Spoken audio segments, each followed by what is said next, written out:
So remember that medicine that many people were supposed to take, were obliged to take, mandated to take, or else they'd lose their jobs? You know the medicine I'm talking about. Well, there's some interesting data coming in. You see, you can hide a lot of stuff and you can bullshit your way through a lot more, right? But there's one thing that you can't really bullshit. You can't like explain it away. Remember, that they're saying that a recession, they used to say that a recession was 2 consecutive quarters of negative growth, and now all of a sudden they redefined it, right? Yeah, you might be able to redefine a recession, but you can't redefine what it is to be alive or to be not alive. Hmm? See, if a person is alive or dead, that's a binary.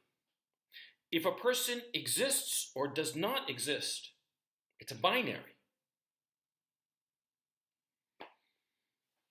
Something horrifying is happening, and very few people are paying attention, but a few are paying attention very carefully, and they are freaking out, and with very, very good reason. Well, you see, what's happened, starting really like around January of this year, is there have been two things going on. Number one, there are more deaths, and the number of deaths is increasing every month. Now, these are not deaths from COVID, from cancer, from myocarditis, from anything. No, it's all causes. All causes. Now, this is worrisome because you see, the graph of deaths is very steady. You could put 10 years together of the graphs, and they're going to parallel each other very, very closely. The variation is going to be very minor. And there are going to be certain moments during the year where there are more deaths, like Christmas, New Year's. There's always more deaths at that time of year. Yeah, for various reasons. People commit suicide, people hold on until Christmas Day and stuff like that. Anyway, the point is that the graphs are very, very similar, but starting in January of this year, the graph that is, always very steady, it's starting to go up month over month. All causes, like I said.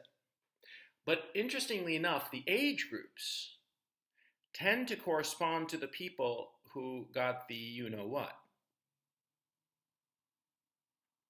Now that's issue number one, mortality. Now there's issue number two, natality. You're married, you love your wife loves you, and you say, let's have a baby.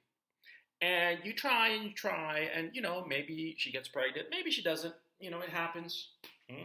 But you're only paying attention to your thing, right?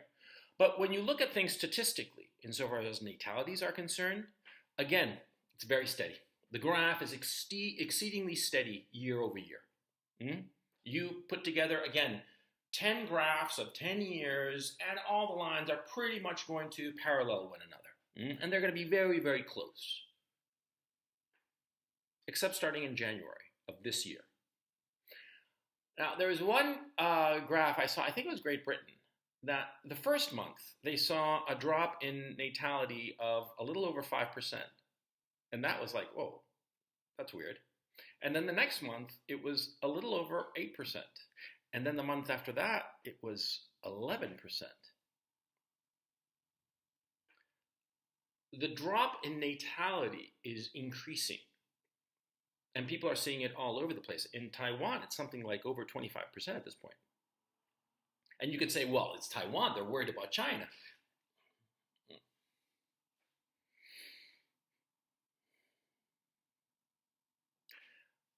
The rate of mortality is increasing.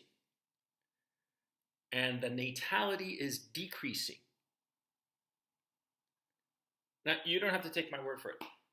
You don't, I'm telling you something, and you can be like, oh, he's full of shit. No, what I want you to do is go look for it yourself. I mean, come on, you're an adult, you know how to read and write, and you've got Google. I mean, if you're watching me, you got access to the internet. So Google it for yourself. Spend the 10, 20 minutes that it takes. Instead of like playing, I don't know what stupid game, spend the 10 to 20 minutes to look up the data for yourself. And you're going to find that data. More people are dying. And it's increasing, the pace of these deaths, the number of these deaths month over month. And fewer children are being born. Month over month, it's increasing. Or, the lack of children is increasing. And there's no way to hide this. See? Because, like I said, you can bullshit a lot, You've got COVID, you don't have COVID. You have a recession, you don't have a recession. You can bullshit a lot, but you can't bullshit whether someone's alive or dead. You can't bullshit if somebody was born or there was no birth. Because for every dead person, there's all kinds of paperwork, and sometimes the police get involved just to make sure that it was on the up and up and not, some relative that wanted access to the life insurance money. You know what I'm saying? And insofar as births are concerned, even more so, all kinds of paperwork, doctors, this, that, the other. You can't bullshit these numbers. And the numbers, the raw data, is telling a horrifying story. And it's not a story that people are going to be talking about in mainstream media for a long time until all of a sudden people start to say, what the hell is going on? And they're going to start saying that real soon. Understand what's going on.